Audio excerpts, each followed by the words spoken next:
Olá, eu sou o pastor Adejalan Ramos. Dando continuidade à nossa série de vídeos acerca do aconselhamento cristão, nós queremos falar sobre os mecanismos de defesa.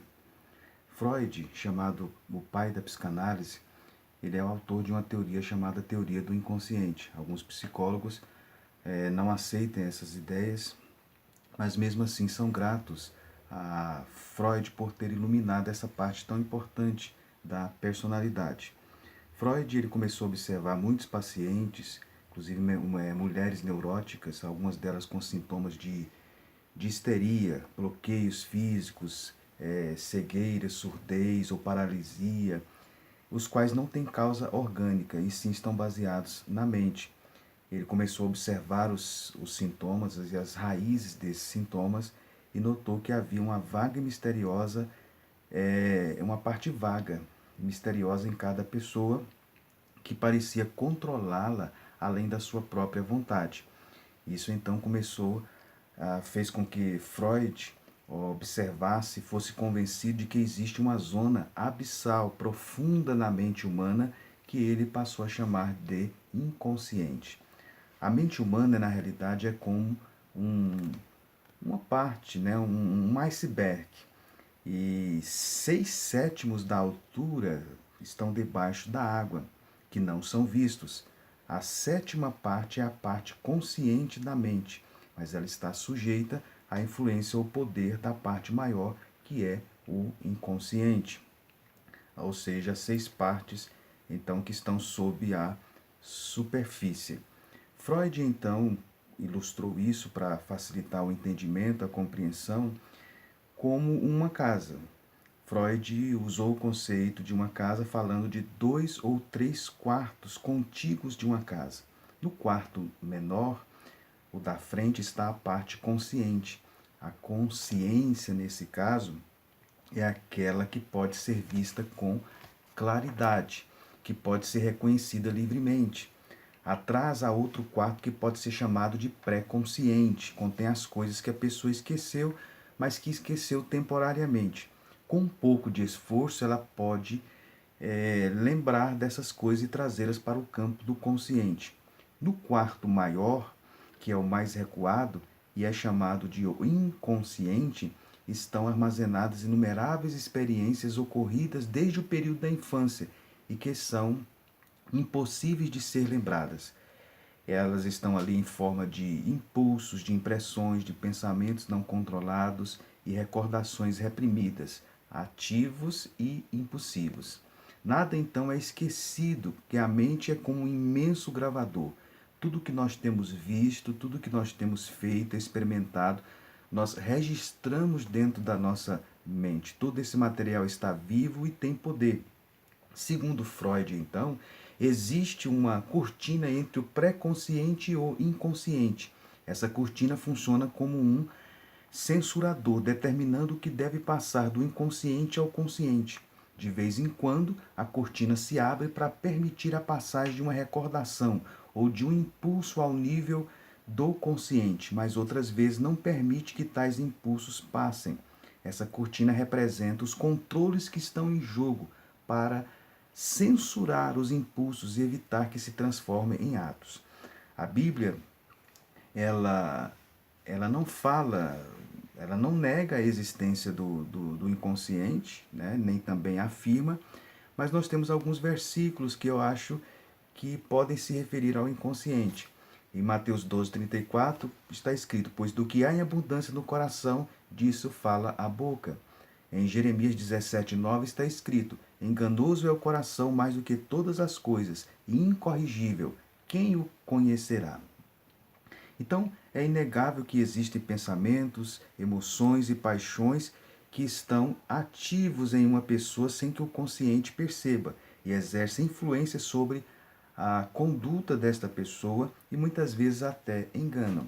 É claro que a Bíblia também nos ensina que tudo foi afetado pelo pecado, né? O subconsciente, a mente pode funcionar em busca de soluções para os problemas, mas tudo foi afetado então pelo pecado. A Bíblia nos mostra nessa forma.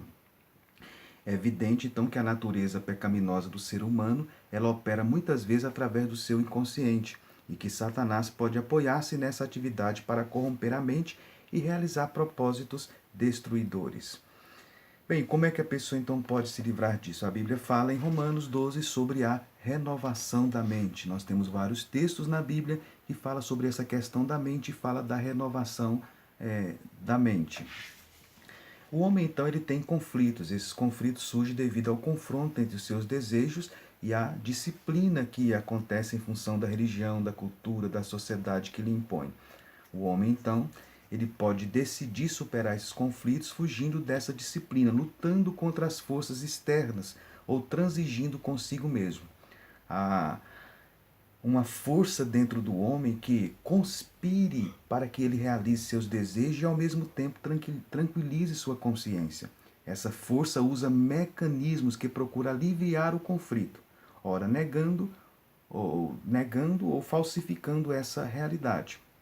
Na maioria dos casos, esses mecanismos defendem o autoconceito da pessoa, mas também ao mesmo tempo impedem o desenvolvimento de sua personalidade. São difíceis de controlar e passam de diversas manifestações dinâmicas do inconsciente.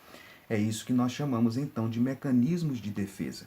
Quem vai realizar o aconselhamento cristão, ele deve atentar então para os mecanismos de defesa que o indivíduo ele pode utilizar, às vezes até de forma inconsciente. Primeiro, o mecanismo de defesa é a repressão. Esquecemos o que não gostamos ou é desagradável, ou aquilo que está associado com o desagradável. Por exemplo, uma pessoa pode esquecer da hora da consulta com o dentista. De forma inconsciente, a mente ela reprime a hora da consulta porque sabe que irá ao dentista e isso vai resultar em dor. O nome de uma pessoa que humilha a outra é esquecido pela vítima, porque deste modo a repressão serve para proteger a pessoa de uma dolorosa recordação. A repressão, então, ela faz com que não surja pensamentos ou sentimentos de culpa ou ansiedade. A repressão também é necessária para o desenvolvimento normal de uma personalidade. Todos nós, de uma certa forma, empregamos, pelo menos até certo ponto. Essa a repressão ela pode ser também impedir funções normais, pode reprimir, por exemplo, o impulso sexual a ponto da pessoa tornar-se impotente ou frígida. Acredita-se que o mecanismo da repressão, inclusive, contribui para males físicos como artrite, asma ou úlcera. Às vezes também pode ocorrer reações negativas à repressão. Por exemplo, uma pessoa ela pode reprimir os seus impulsos agressivos, mas num determinado momento esse impulso ele vai se manifestar, né? E isso de uma forma logicamente agressiva. As repressões são aliviadas quando a ameaça desaparece, pois já não existe mais motivo para reprimir um pensamento, um modo ou um desejo. Outro mecanismo de defesa é a projeção. Esse mecanismo se manifesta em algumas pessoas quando elas se sentem incomodadas por ter algum defeito moral ou por cometerem alguma falta. Elas aliviam seus sentimentos de culpa atribuindo este mal a outra pessoa. Por exemplo, ao invés da pessoa admitir eu não gosto de fulano de tal, elas dizem fulano de tal não me quer bem. Ao invés de dizer minha consciência está doendo, essa pessoa diz essa pessoa está me importunando. As pessoas então têm suas próprias fraquezas, elas sentem-se culpadas, experimentam algum alívio projetando seu pecado para outras pessoas. Por exemplo, uma pessoa que é mentirosa, ela pode se convencer a si mesma de que todos os demais são mentirosos. E também o enganador suspeita que todo mundo é enganador. Outro tipo também de projeção é quando uma pessoa projeta os seus sentimentos para outra pessoa. Por exemplo, uma pessoa que é infeliz, ele pensa que todo mundo é infeliz, né? E o mundo não passa de um vale de lágrimas.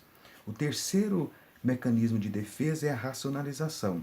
A racionalização consiste em formular razões aceitáveis, mas não reais, para nossa conduta ou nossa incapacidade de conseguir algo.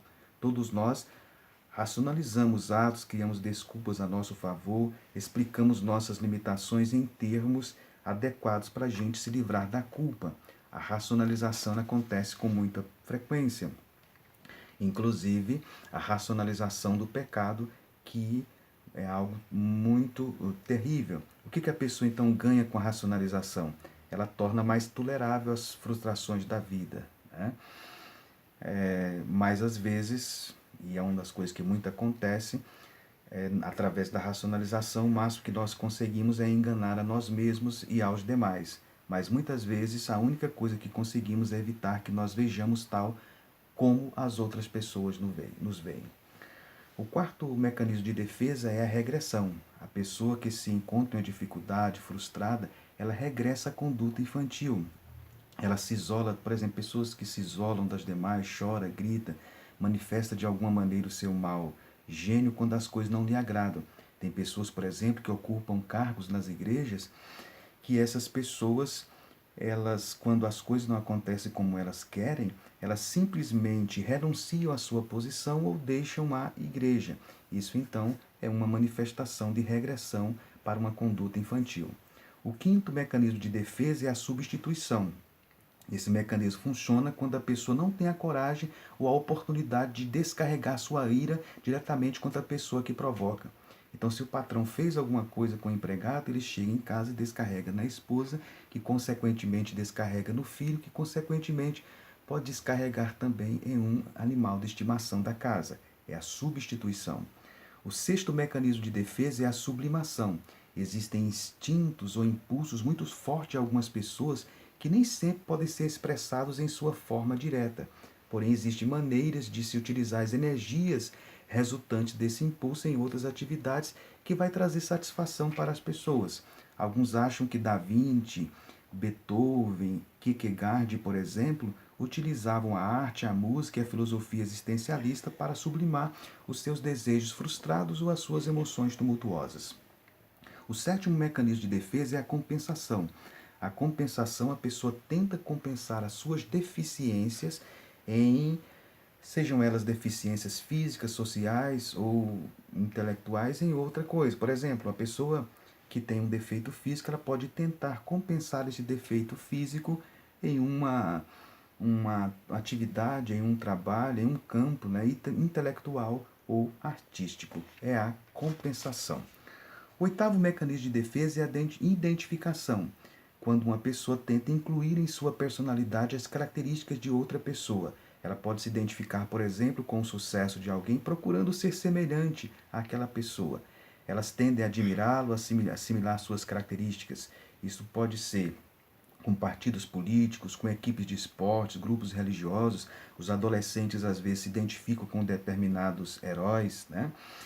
É claro que a identificação acontece em função, às vezes, da frustração ou da ansiedade. Pode acontecer também uma moça que vê suas companheiras se casando se pergunta por que não tem um pretendente? Aí começa então a identificar, a agir como aquela outra pessoas que conseguiram um pretendente para se casar. O nono mecanismo de defesa é a fantasia, muito conhecido, né? A fantasia, nesse caso, as pessoas elas começam a ter atitudes na sua mente com quadros de episódios fictícios das suas façanhas, né? Muitas vezes a pessoa então passa a viver numa fantasia num mundo que não é o mundo real. Dizem os estudiosos que é o primeiro passo, né? A fantasia ao extremo ela pode levar à esquizofrenia, em que a pessoa perde o contato com a realidade. O décimo mecanismo de defesa é a formação de. Aliás, quais são as consequências disso, né? A questão dos mecanismos de defesa.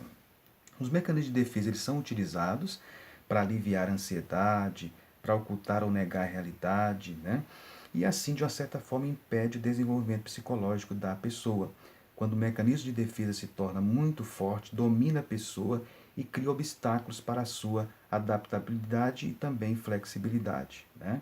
Então, eles existem, a parte que governa o homem não é suficientemente forte para integrar e sintetizar todas as exigências que ele apresenta, e os mecanismos, então, são uma espécie de medidas protetoras, né?